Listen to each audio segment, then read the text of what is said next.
Hare Krishna. So we have seen the first two shlokas of 3 Shloki Gita, Shloka number 16 and 17 of chapter 15. Now let's see the last verse of this 3 Shloki Gita and try to understand the Sambandha Gyan that Krishna is trying to give all of us. Shloka number 18. Yasmaksharam atitoham akshārādapi chottamah atosmi loke vede cha pratitaha purushottamah. So here it is said that yasmat ksharam atitaha aham aksharad api. The Lord is saying that I am transcendental to both kshara and akshara, to both the fallible and infallible. And then he is saying cha uttamaha. Why? Because I am the greatest. And then he says ataha asmi loke vedecha pratitaha purushottamah. So he is saying that pratitaha, I am celebrated both in this world, loke, and vedecha, in the Vedic scriptures. So I am celebrated. Celebrated as what? Purushottamah, as a supreme personality, supreme being. So very nicely in this shloka and in the previous shloka, it is established very clearly that the living entities, be it here in the material world or in the spiritual world, cannot be equal to that of the supreme personality of Godhead.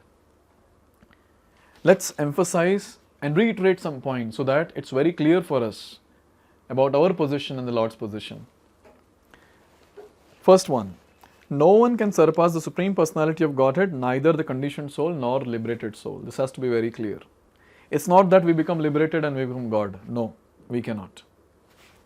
He is therefore the greatest of personalities. So here it is very nicely mentioned by Lord Himself that I am the greatest. So no one can become equal to Him, not possible. Now it is clear here that the living entities and the Supreme Personality of Godhead are individuals. The difference is that the living entities, either in conditioned state or in the liberated state, cannot surpass in quantity the inconceivable potencies of the Supreme Personality of Godhead. So very nicely, it is mentioned here that we cannot surpass the Lord in quantity. He is Vibhu and we are Anu. We are insignificant and He is the ocean. And very nicely it is mentioned that it is incorrect to think of Supreme Lord and the living entities as being on the same level in or equal in all respects. There is always the question of superiority, master and servant, that is sevak. So we are servants and the Lord is the master. We are sevak and Lord is Prabhu. So the sevak has to serve the Prabhu. So that's how this is mentioned here very nicely. And no one can surpass the Supreme Personality of Godhead. Now the same personality is localized as localized entity as Paramatma is there, and is also described in the Vedic scriptures. See, Vyasadeva, the son of Satyavati and Parashara Muni, he has written the Vedic scriptures, he has compiled the Vedic scriptures, and Lord Himself, Vyasadeva is Lord Himself. So this point is very important to note. As it is mentioned, Lord is that celebrated personality both in this world and in the Vedic scriptures. So now when I say that I am God, so there should be some mention about me in the Vedic scriptures. If it is not, as I said in the previous video, then we are not God, then for sure we are DOG. If our things are not mentioned, our description is not given in Vedic scriptures and we are calling ourselves to be God, then we are just fool number one and nothing else. We are just the cheaters. So there are many cheaters in this world. So we should be very careful. Very careful. If someone says that he is God, then the first thing that we have to do is check in the Vedic scriptures if there is any God mentioned like that in the Vedic scriptures. If it is not mentioned, then we should go and tell him that he is not what he is thinking. And if needed, maybe we can give some nice massage to his body with our hands. It is very important to be fixed in tattva, in truth.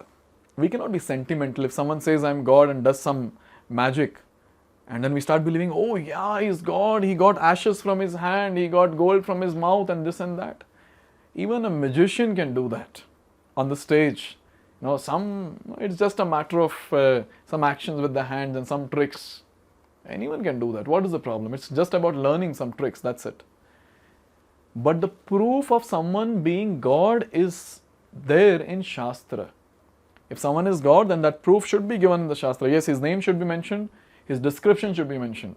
That yes, he'll be appearing in so and so place, he'll be doing so and so activities, his parents will be so and so. It should be mentioned. Like for example, Kalki Avatar. Kalki Avatar is going to come towards the end of the age of Kali. It is mentioned in the Srimad Bhagavatam. And Kali Yuga is still 4 lakh, the entire span of Kali Yuga is 4,32,000 years, out of which only 5,000 years are passed. So even more span is still remaining. 4,27,000 years are still remaining. So towards the end, Kalki Avatar is going to come. Where is he going to appear? Who are his parents? What are his activities? Everything is mentioned in the Shastra. So that's to be very clear that Lord is a celebrated entity in the Vedic scriptures, and if he is appearing, his activities and other aspects are already mentioned. So we cannot be fooled. So students of Gita cannot be fooled by the fools who are telling that they are God. So we should be very clear about this. So if we are reading Bhagavad-gita thoroughly, scrutinizingly, the way we are doing it in these videos, surely such people who call themselves as God and who are fake cannot cheat us. Not possible. So after giving this knowledge of Sambandha in this 3 Shloki Gita, 16, 17 and 18, now Krishna talks about Abhideya in the next Shloka. So let's see that in the next video. Hare Krishna.